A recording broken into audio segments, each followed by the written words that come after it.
We are researching industries which are in the early stages of their mass adoption and which the rest of the world is still sleeping on, right?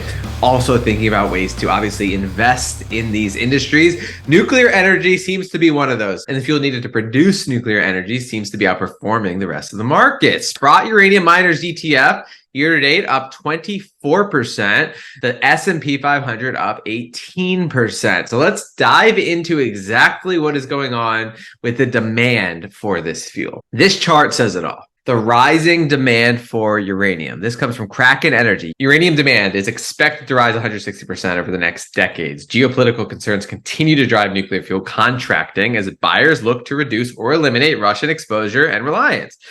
Positive demand outlook for existing reactor fleet with major government efforts in USA, China, Japan, and South Korea. Small modular reactors move closer to deployment.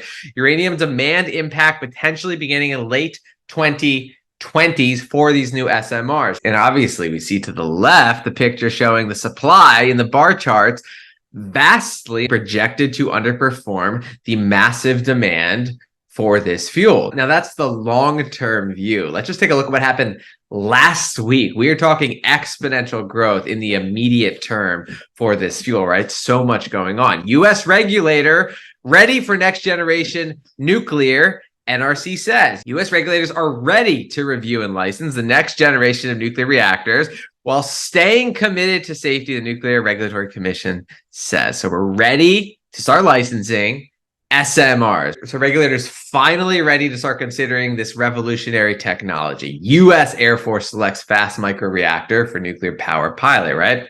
Again, still in the early stages. This is the opportunity.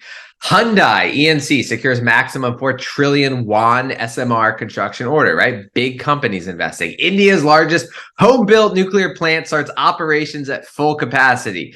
Not just SMRs, massive nuclear reactors booting up all over the world. Kazakhstan, prime minister announces plans for referendum on country's first nuclear station. Country has had reactor technology offers from 4 potential vendors. EDF and Javis signed cooperation agreement. EDF and Javis have signed a framework cooperation agreement covering new nuclear in Slovakia, including both large nuclear power plants and small modular reactors, right? 1 week's worth of activity. That's what we're going through here.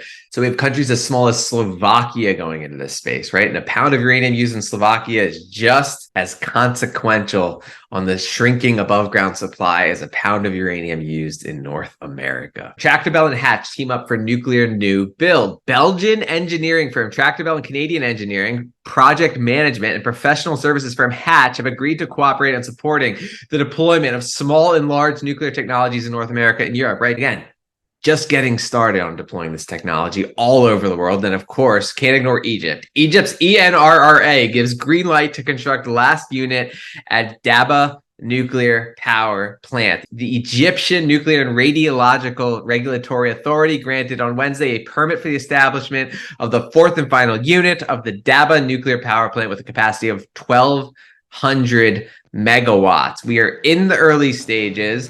Massive amounts of demand for this fuel coming online. And we're just going to stay on top of this market because every week it gets crazier and crazier, the amount of growth in this space.